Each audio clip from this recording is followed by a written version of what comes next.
حسبنا اللہ و نعم الوکیل نعم المولا و نعم النصیر ما شاء اللہ لا حول ولا قوة الا باللہ العلی العظیم اعوذ باللہ من الشیطان اللعین الرجیم بسم اللہ الرحمن الرحیم الحمدللہ رب العالمین الصلاة والسلام علی سیدنا و نبینا وطبیب قلوبنا وشفیع ذنوبنا ابی الزہراء محمد المصطفیٰ وعلى آل بیت الطیبین الطاہرین المعصومین اللہ سیما امامنا المنتظر والحجۃ الثانی عشر روحی وارواح العالمین علی تراب مقدمہ الفداء اما بعد فقط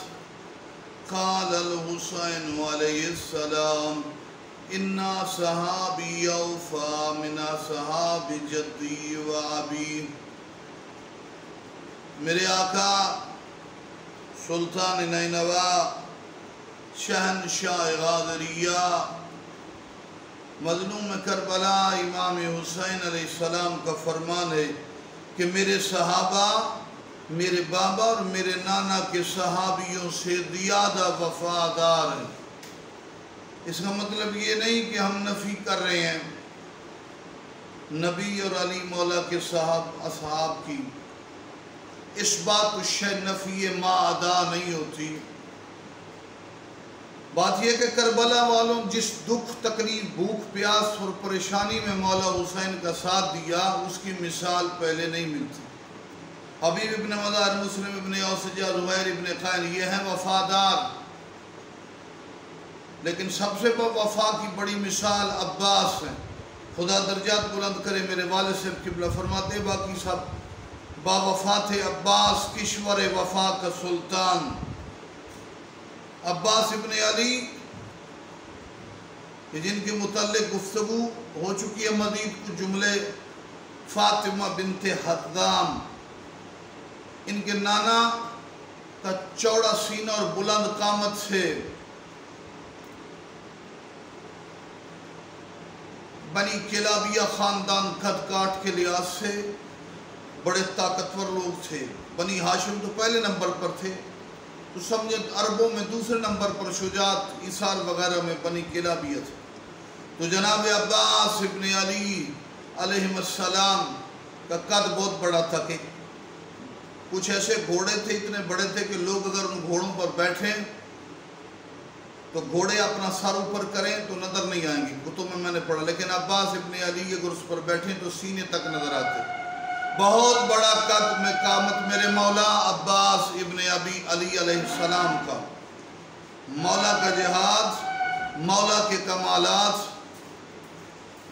مولا کی عظمت بلند ہے۔ پیشوا شہیدہ میں سید رضا صدر تہرانی لکھتے ہیں، سید رضا صدر تہرانی پیشوا شہیدہ میں لکھتے ہیں کہ جب جناب عباس ابن علی نے دریائے فرات پر مولا پر حملہ ہوا تو مولا نے ایک ہی حملے میں 8 لشکر کاٹ کے رکھ دیے۔ 8 لشکر، ہر لشکر اگر 1000 پر مشتمل ہو تو عباس کے ایک حملے میں پیاسے نے 8000 افراد ختم کیے، قتل کیے۔ وفا کا یہ عالم ہے کہ عباس اگر پانی پی لیتے تو منع نہیں تھی، لیکن فرات پر قبضہ کرنے کے باوجود پانی کو دیکھا۔ سرکار والد اللہ بیان کرتے تھے، پہلے دکھایا کہ فتح یوں کیا جاتا ہے پانی کو، پھر خدا جان اصغر کی یا مولا حسین کی یا بی بی سکینہ کی یاد آئی، پھینک کے ام البنین کا لال فرات سے تنہا بغیر پانی پیے نکلے۔ لوگوں نے حملہ کیا، حکیم بن طفیل نے بازو قلم کیا۔ جہاد تو بہت لمبا ہے، قلب میں گفتگو زیادہ نہیں ہو سکتی، کوشش کرتے ایک دو نئی باتیں آپ کی خدمت میں مصیبت اور مصائب کی بیان کریں۔ میرے مولا عباس ابن علی کوشش کر رہے ہیں پانی کو خیمے میں پہنچائیں، دعا کی لیکن مصلحت یہ نہیں کہ عباس کی دعا قبول نہیں، اس کا اجر یہ تھا اس دعا کا، جو بھی زری کے نیچے اور علم کے نیچے دعا کرے دعا قبول ہے۔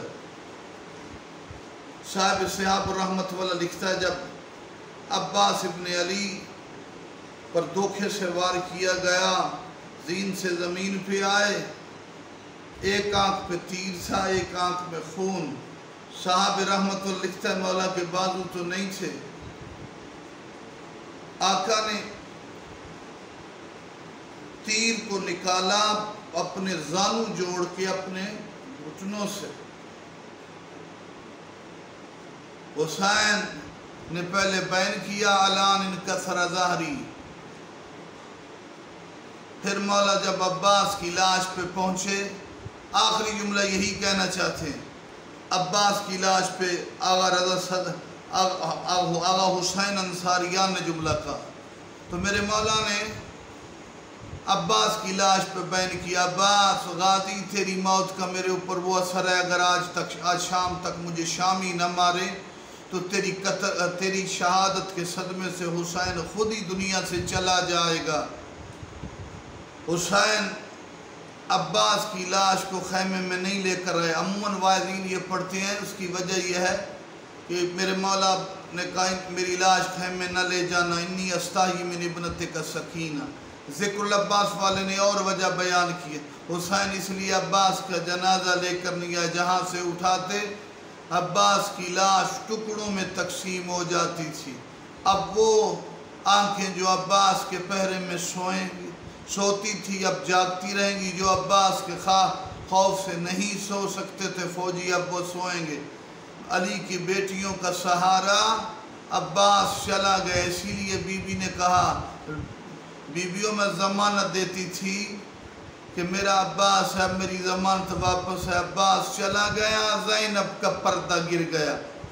الا لعنۃ اللہ علی القوم الظالمین وسیعلم الذین ای منقلب ینقلبون۔ اللہم صلی علی محمد وآل محمد وعجل فرجهم وساہل مخرج۔ والسلام علیکم ورحمۃ اللہ وبرکاتہ۔